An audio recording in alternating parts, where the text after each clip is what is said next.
Hello lovely people, welcome back to my channel. My name is Jer. So Canada's Drag Race Season 4 finally got announced. We've been waiting for this forever. Very exciting, very ready for another season of Canada's Drag Race. This might be one of my favorites of the franchise globally. I think Brooke is a really fantastic judge. It feels like such a rewarding experience every time. We've gotten some really iconic moments and queens that have come out of this show. So I'm very, very excited to see what's coming next. Plus, there's rumors that there's a format change and I'm itching to see it. So today, with all of the goodness in my heart, without any malice at all, I wanted to do kind of similar to what I did last season, but I want to do it in order of what I found the most interesting. Rather than just reacting to the outfits and what they're wearing, I wanted to do it by what my gut feeling was. So as a precursor, I do drag, not at a super high caliber, so my opinion is coming from a place of understanding the art and appreciating the art. When I look at the promo looks, what I want is excitement. I want to know what your drag aesthetic is, I want to know what I can expect from you, and I want to crave a little more. This is their chance to make us as an audience go, wow, I can't wait to root for them. And some people are going to react differently to different forms of drag, and that's okay. Drag is art, and all art is subjective, and we all are going to experience it differently. So that's what I'm gonna do today. So I'm gonna start at rank 11, and then I'm gonna move my way up to what my favorite was. Again, this is with all of the goodness in my heart, nothing malicious or thinking that I'm better than them because they're on TV and I'm not. So without further ado, let's jump into it. In the number 11 spot, which 11? Why 11? That's such a weird number. It made sense in UK because someone got edited out. I don't understand why 11. So in the number 11 spot, we have Venus. Now this is a stunning queen. I love the drapery that's happening on the back. I love this cuff that has all this fabric that is hanging off of it, and it's pleated in such a nice way. The edges have a nice detail. It's got a lovely shine. These shoes are gorgeous. The chain elements on the hips are beautiful. My problem is from the waist up. I'm not a massive fan of the bralette. I have this thing that I call skinny privilege, and it's where a thin queen can get away with wearing almost nothing just because they're thin and it looks fashion. And if a plus size or a full figured person were to wear something like this, we would roast it alive because of fat phobia that exists. And I don't like that. No, I say we, the general public. I don't like when thinner people get away with wearing like practically nothing when a plus size person could not do that. And I've seen this happen where plus size contestants will wear lingerie and they get ripped apart for it. And so for me, it shouldn't fly. It doesn't feel particularly exciting. I think I've seen it a couple times, but there are a couple of really nice details. I also don't know if the wig was the right decision. And I think this little brooch that's right here, if the wig had been that color, it could have been nice, or even just something that was a little more swept up. In the number 10 spot is the girlfriend experience. Now, watching them Meet the Queens, I'm obsessed with this person's personality. She is so beautiful and funny, just naturally. She's got a lot of charisma in this photo, and her butt looks great. I mean, she's showing her butt for a reason. It's a great butt. That is a beautiful butt. She has this beautiful porcelain complexion that is just to die for. And this blue is so rich and luxe. I love this detail right here. This puff sleeve moment that's coming down in the waves. The nails are perfect. The gold is really nice.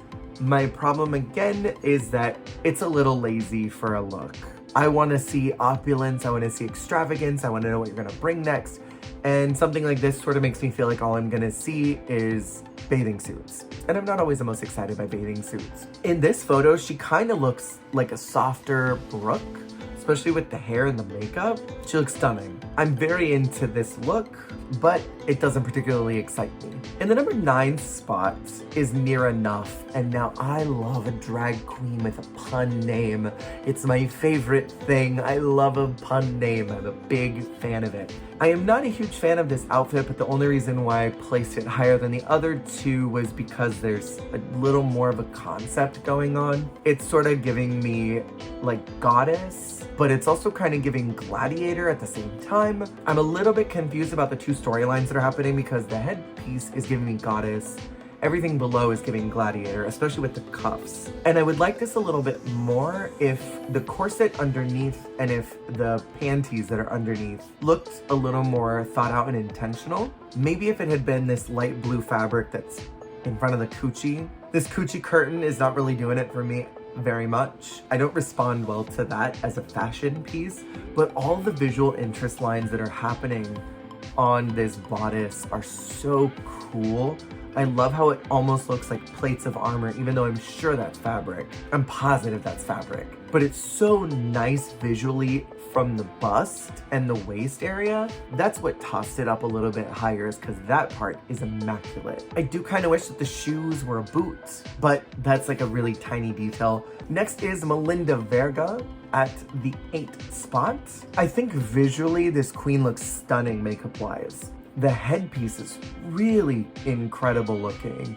I like all the detail that's happening here. There's something kind of Aztec-y about the whole thing. There's something Golden Globes. There's something rich and opulent about the ideas that are happening. I love the boots so much. I'm obsessed with those boots. I would steal them off her feet and wear them every day. Going to get groceries, going to a hookup, going to get gas, walking to the trash can, I would wear those boots. I think the biggest problem area is in this gold stretchy fabric. It's puckering a lot right here. I don't know what the tension was on the needle there, but there's some puckering happening that I don't think is supposed to be going on.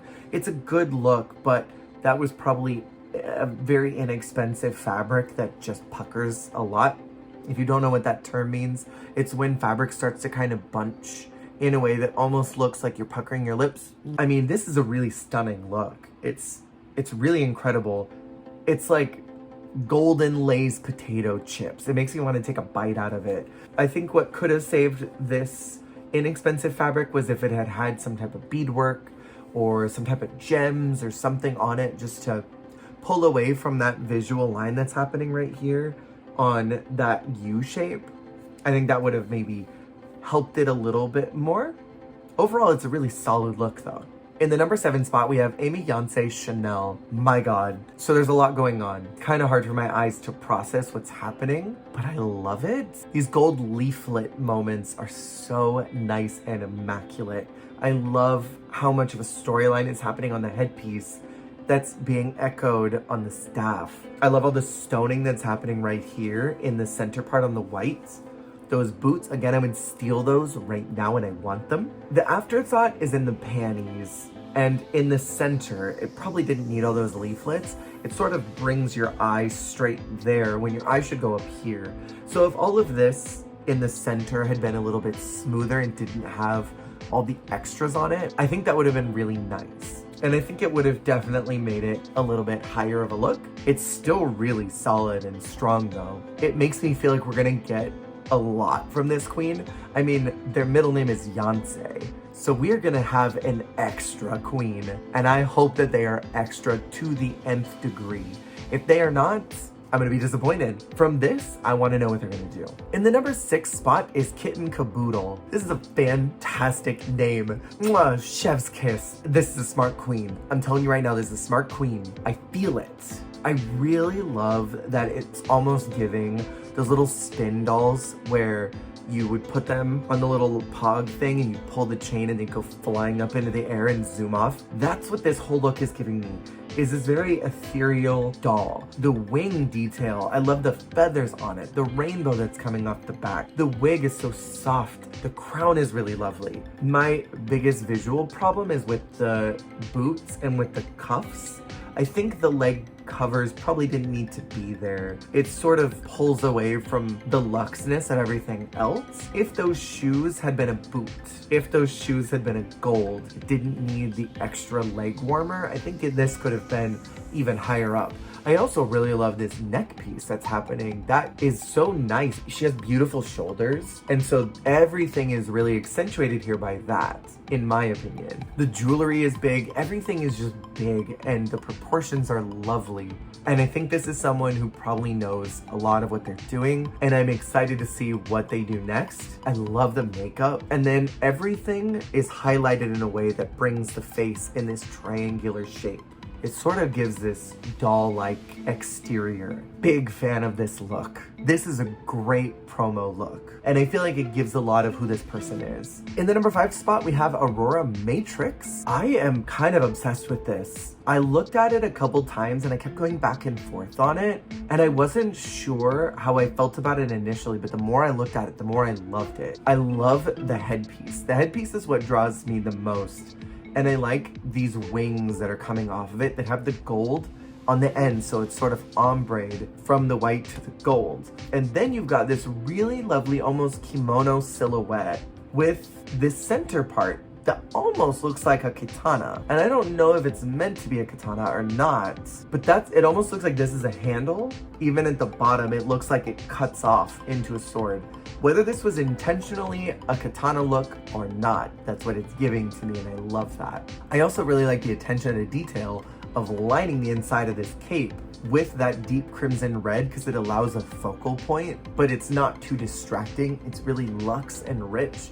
There are a lot of really easy, simple ways you can cheat a fabric looking expensive, and that's to line it with something that's a little bit richer of a color. So this very soft pearlescent pink is really drawn out by this deep crimson red that's underneath it. It's this velvety red color that really allows your eyes to relax and focus and be visually stimulated at the same time. This is a great look. And the color storylines are not too complicated with the gold. It all just seems to make sense and flow. This looks like someone who's paying attention. I'm almost getting like a Giselle Lullaby vibe, that this is someone who's gonna give us really excellent looks week to week to week. In the number 4 spot is Denim. I love this. I'm so obsessed. I don't think I've seen anything like this on Drag Race before. It's almost kind of cheap, and it doesn't look like it should work. It's like so many different references. It's giving Care Bear. It's giving soft plushie that you get out of a crane game. I want a crane to just come down and scoop her up and drop her into the slot. God, it's so good. Everything about it feels very homemade and crafty, but I can't help but look at it and just snap. The makeup is really soft and fun. I like the playing with proportions, especially on the hip area with the clouds, so that it almost kind of mimics the hourglass that you're wanting and craving from a drag performer. The boot covers are really nice. I love that they even added these cloud kneecaps to it. The clouds coming out of the ears. This is a top tier look. There's not too much going on visually that makes your eyes kind of zoom all over the place, but yet you want to catch each detail. This is tops. This is so good. Anyone who's sleeping on this look, you're wrong for that. You're wrong for that. It's a very easy to understand concept too, while having layers of complexity. It's a sun and a rainbow, and she is the sun coming out of the clouds.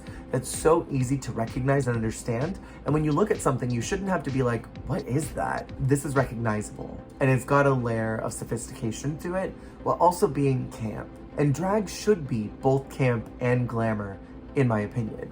You should have elements of both of those things connecting with each other and touching hands and interlocking fingers, and you think that is drag. I'm obsessed. In the number 3 spot is CC Superstar. This jester look is incredible. This is immaculate. Again, it's not too difficult to understand. You look at this and you know what that's supposed to be. That is a court jester. The hat is perfect. This sweetheart's neckline is beautiful. The lines are really clean from what you can see here. The gold is incredible on the legs. I like that it doesn't go down too far, so you get just enough leg. The shoe choice was really smart. The sun detail on the shoulders is really immaculate and lovely. The makeup is perfect for the storyline. Everything makes sense visually. The biggest glaring problem is this white diaper in the middle.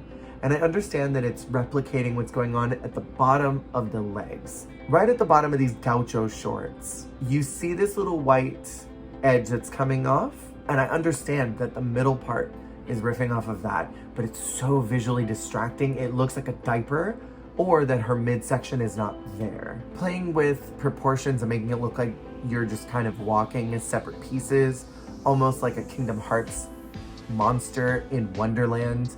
That's cool, but I don't know if that's what she was going for. It looks like this was made to mirror that, and it just didn't catch the lights correctly, so it's distracting. And that could have absolutely been ripped off and removed, but it's there, and the whole look is strong. That's the only thing that pulls it out of being in the top 2, which in the number 2 spot is Luna Dubois. I think I'm gagging. Can we talk about how this is one of the only proper updos in this entire cast? Normally you see a lot more updos, but this is the only one. Let's talk about the boots, because I want those boots. These wrap-up boots are so Grecian. I love those boots. But then on top of it, she's put these gold flecks, not only on her arm, but on her legs too.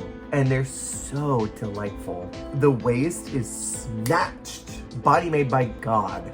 The asymmetry of it is really incredible. I love nothing more than when something is long on one side of a sleeve and the other one is missing, and you just get this beautiful shoulder and the arm coupled down. Plus she's got this bangle right here, then a bracelet here that sort of accentuates and adds a little bit extra here. The nails are perfect. These new details that are happening, this nude illusion is so immaculate. The fabric is rich. It looks like a very sparkly velvet to me. The way that it's catching the light is incredible. The lining of it being a matte color was a really nice detail. The makeup, there's something kind of hard about it, but it's still soft. And typically a lot of younger queens tend to go for these very soft features and faces, but this is very hard and intense and strong. It's powerful. It has gravitas. And then the hair is so beautiful, scooped up like this with this little petite bun on top, and then this crown that's coming out of it. All of the details are lovely. And then this neck piece. Mama, that's it. Don't you be playing. That's it. The only reason it's not number 1 is because I am obsessed with way too much happening. And that's why. Number 1 is Kiki Co. I love this. I'm obsessed with fringe, and the fact that they used beads to create this fringe, it's giving a lot of really beautiful references, and I'm so obsessed with how cultural it looks. I love this headpiece. My God, I'm obsessed with that headpiece. And it looks like there are multicolored glow sticks coming out of it, which I also love. All of the different colors of the rainbow are represented here in the headpiece, and I'm obsessed with that. The red cape is a really nice eye draw. So it pulls you out, it gives you a nice silhouette from everything behind. This outfit looks like it weighs at least 55 pounds. At least. The makeup is really nice. The beautiful colors. I love that they took the red that is also present in the cape. The shoes are really cute. The leg cuffs are cute. There are all these different elements and details that just keep drawing me back to wanting to look at each layer and each part of it. I'm really obsessed with it, and I'm obsessed with things that are too much. And this is just enough. There's not anything that I look at and I think that didn't need to be there, that could have been removed, that could have been taken off. It was just overall very stunning and well put together. And I think what this tells me is that we're gonna get a very polished, glamorous, extravagant queen, and everything on the runway is going to be just that side of too much, but enough that you want to just scream. And that's what I love to see. I love to see someone who's got such a strong point of view, and that's what this does. It's not afraid to be bold or big. It's not afraid to reference or not reference. Eat it, put it in a blender, serve it back up. This is it. This is number 1. Those have been my thoughts. What were your top 3 favorite looks from this cast promo? Who are you rooting for? Who are you excited to see? I cannot wait for the format change if it's true. I really hope that it is. Please take care of yourselves. Enjoy your week. See you soon. And goodbye. Hey, thank you so much for watching. If you liked the video, make sure to click that like button. And if you want to see more, hit subscribe. Goodbye.